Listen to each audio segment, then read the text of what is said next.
Hey people, Fernando doing another video for the More Survivalist. In this case, doing the unboxing of a knife that I just got. This is a Kershaw folder. I was being asked about, some recommendations regarding affordable quality knives, especially folders. And this is a nice brand to go by. Kershaw is like the more affordable branch of Kai, who also makes a zero tolerance. So it's a good company in general. Yeah, these are made in China and they're on the more affordable bracket. I think these ones go for 40 bucks. I leave the link below if you're interested. As always, that's always helpful for the channel. It's from the affiliate link in Amazon. I'll see if I find it though, because many times I just review stuff that I don't find later on, but whatever it is that I see that if I find the same model or something very similar, I'll leave the links. So yeah, generally you have nice knives with Kershaw. I've had some, I had one, the Kershaw lifter, which is a nice design that I like.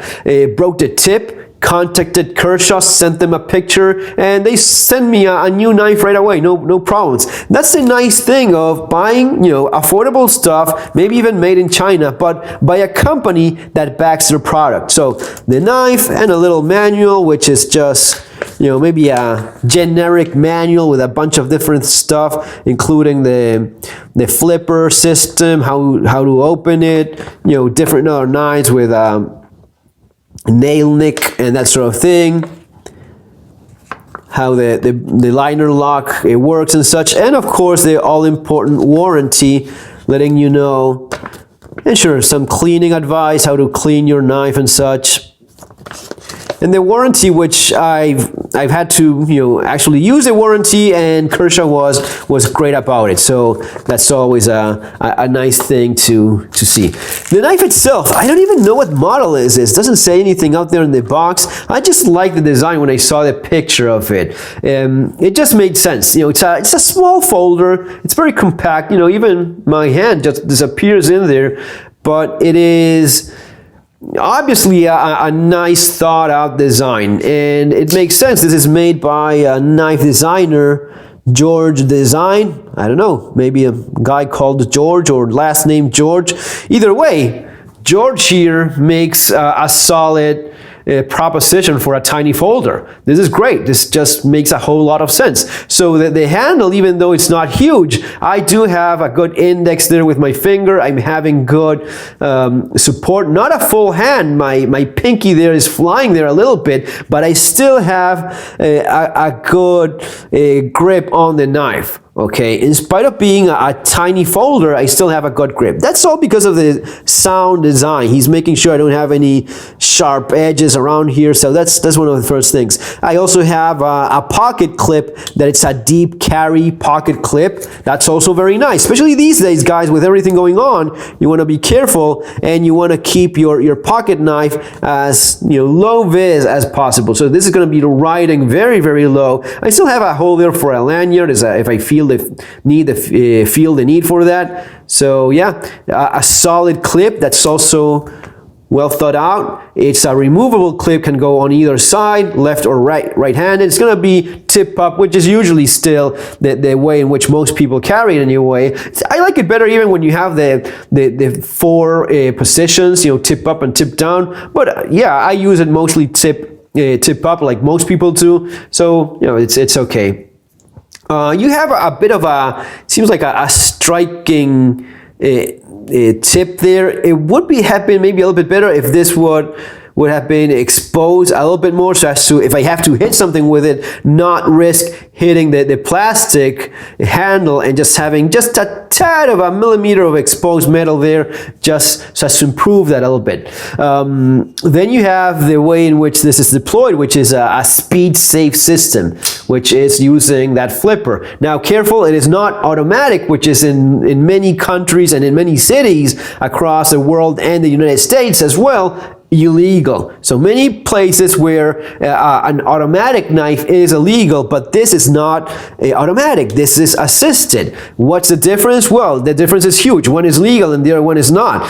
When you have an automatic knife in many places, the way in which an automatic knife works is you push a button or you pull a lever and you basically release a system that deploys the knife automatically. But that's not what's happening here. This is assisted. I start to open the knife, and once I start, it gets to a point where there's a little piece of metal that's putting leverage, and it finishes the motion. So it assists me in opening the knife. It's not already held in tension and waiting to be released by a mechanism like an automatic knife. Still, you have most of the functionality that most people would associate with an automatic knife, which is you bring the knife out, a little bit of pressure, boom, there goes the blade. That is nice because some people struggle a little bit, you know, it's maybe a little bit of a learning curve. It's maybe a bit of a hand geometry that you may have or not. If you have a longer thumb or not. Some people have, you know, small hands or short fingers or whatever. And some people struggle with a certain type of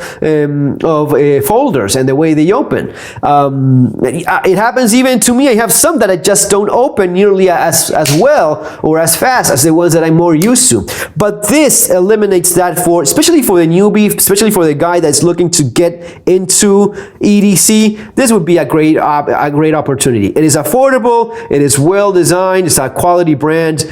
Yeah, and again, the price does matter, and you can carry it either way. If you're going to be using the knife a lot, it is also very comfortable. Maybe I would have liked just a little bit bigger. It would have been perfect for me, but the way it is for someone that has maybe medium-sized hand or even smaller hands, you're going to be loving this thing. The blade geometry is where they got me. I mean, where George convinced me of buying it. I just love it. I'm very much fond of the Recurve Blade. That's what I did with my own knife, which I'll have, you know, new soon enough, fortunately. But the Recurve Blade just makes it more appealing because I know the way it works. I know that you have that belly that's going to be hooking there. Just works. The flipper becomes your guard. It's going to be protecting your hand, and you have a bit of jimping there if you're going to be doing some, you know, drilling and cutting and that sort of thing. So the Recurve Blade there, great. It has like a stone wash finish, and you have a nice tip as well. Metal, it is stainless steel of the variety of HCR 13 MOV. It's a nice steel. It's not expensive or anything, which goes along with the budget of this knife, but it's a good steel. I've had it in a Spyderco, I think it's Resilience.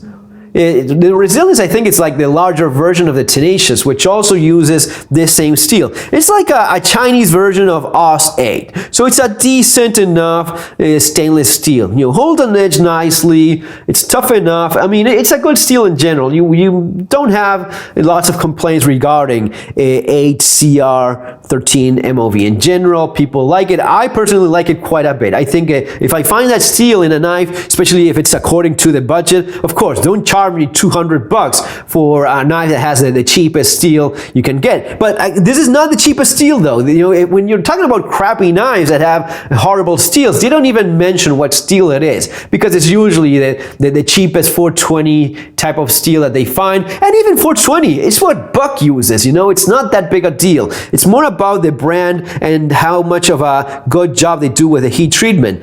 But still, I'm happy enough with it. It's good stuff.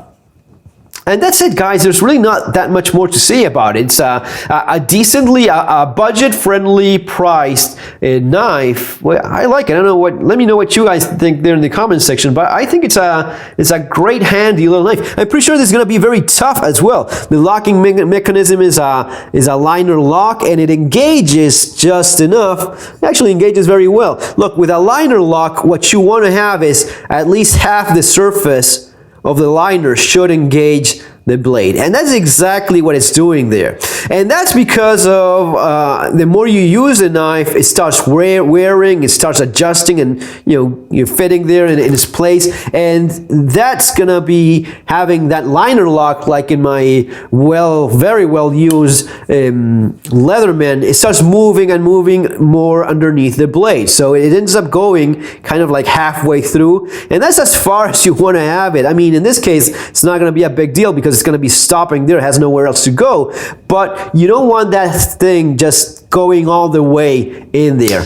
You want to have something like this. Now, you don't want to have less than half. Half is a standard by which these locking mechanisms are made. So half as much, that's going to be okay. That's going to be keeping your knife in place, and with a little bit of use, it's going to be getting even a little bit more as it starts wearing and adjusting. But it's going to be also easy enough to close without much force, and that's kind of the idea.